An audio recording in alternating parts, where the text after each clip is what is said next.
Hey everyone, welcome back to Otaku Brush. Today we're diving into My Hero Academia Vigilantes, episode 2 titled Takeoff, comparing it directly to chapter 2 of the manga. We're going to be trying to talk as many facts as possible. You can quote me in the comments if I mess up on anything. And we might be getting some surprise characters from the original My Hero, So let's power up. No trigger required. if you know, you know.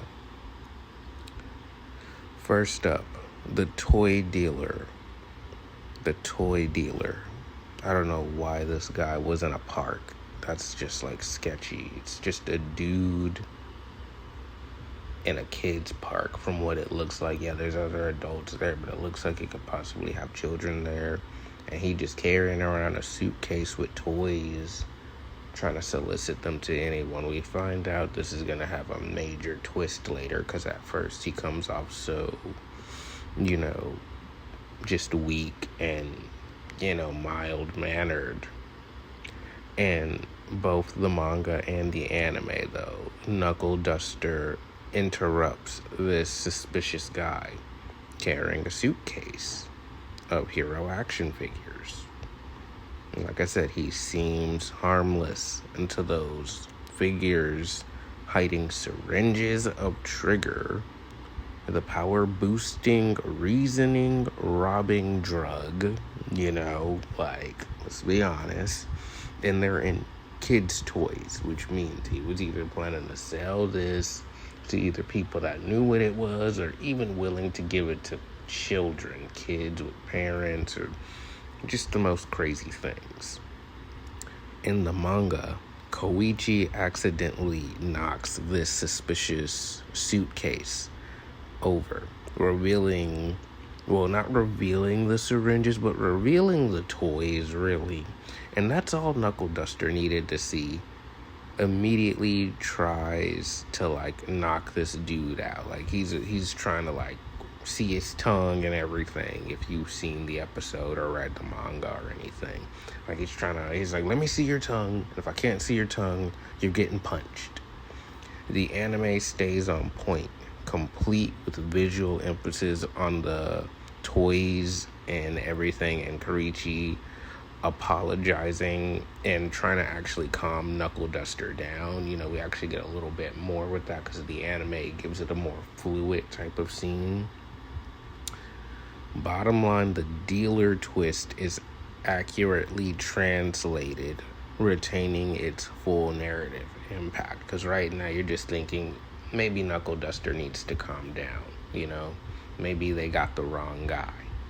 But then we get the surprise big moment of the episode. Aizawa, Eraserhead, entering. Knuckle Duster and him clash, and it's a big moment immediately.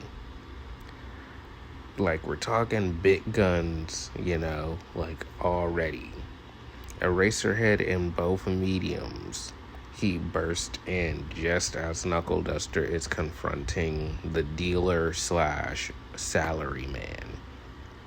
In the manga, Aizawa wraps Knuckle Duster in binding cloth and activates his erasure quirk. In the anime, it ramps up with choreography, smooth dodging, tense counters, and visual wham impacts, but it's it's best to see it, really. I'm not that good at describing things yet, I'm not gonna lie, but basically Aizawa, he already assumes this guy is using a strength enhancing quirk, you could say. And, after a few rounds just using physical strength and, agility, he tries to use his quirk just like in the manga, only to find out that Knuckle Duster doesn't have a quirk. Or from what I've been reading and future stuff, it might not be that he doesn't have a quirk, but he's not really always using his quirk. And it's not He doesn't need it for physical strength. I don't know if that's fully confirmed yet. I'll confirm that in the future. But right now, in the anime and if you're reading in the manga and just getting to it, it appears that Knuckle Duster doesn't have a quirk. He's just really strong. Eraserhead realizes Knuckle Duster is quirkless and steps back and apologizes and opts to leave the fight. But since he's feeling suspicious, he still thinks about calling the police to let them know about an individual like Knuckle Duster walking around.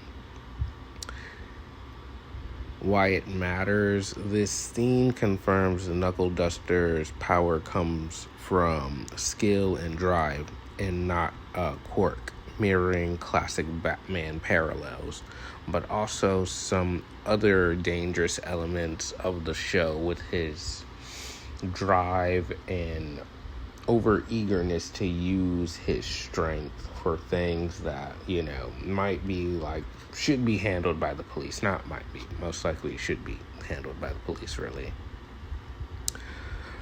Lastly, the showdown with the 3 low-tier villains, I want to say, because really they're just getting used if we're going off of episode 1. But as we see, they've powered up on Trigger. And when they were coming back in this episode, because when we left off on the first episode, it looked like they had kind of chilled out, like they were coming down off the drugs, but it looked like they had already caused something in the immediate city that didn't get resolved. Or maybe that was just foreshadowing for what was going to happen this episode. But these guys pop back up. They look like they're riled up on the Trigger still, or re-inject in the middle of the fight. Knuckle Duster, he comes in with bricks, bare knuckle precision. He takes them down, and Koichi slides into rescue Pop Step, gliding off trash cans and dodging punches. His slow quirk shows untapped potential. Aizawa disables one of the thugs easily that thought he was going to get away and was causing trouble in the city. This is a tactical street fight, not flashy. Heroics, the manga emphasizes methods over spectacles. Anime, it mirrors scenes for it's mirroring the action, which is very slick in visuals and more dynamic with its pacing. The action in the last bit with Pop Step being captured by the salaryman was it was a little scary. The monster kind of turned into something that kind of looks like something we would see from All for One and some of the later seasons, or even something akin to a Nomu as well. There was a lot going on, but it was nice to see them work together to make it through and deal with everything. Knuckle Duster's old man approach to, we just gotta ask someone I find suspicious and punch him in the face. And actually it turned out to be the guy, but the way he was going about it was the wrong way. Then we have Pop Step's way of going about the stuff, which is to use the internet. And at first, she didn't exactly see the guy, but when she saw him running away and she was re-referencing the images, it turns out that was the exact guy they were looking for. And how he acted towards the tail end of the episode told us everything we needed to know. The guy just needed to be brought down, but everything involved, it's showing that this is going to become a very fast-paced, serious show. Very fast. And it's keeping in touch with a lot of elements from the manga too, which is to be appreciated. But if you like anything I had to say, I'll see you in the next one, and don't forget to smash that like button.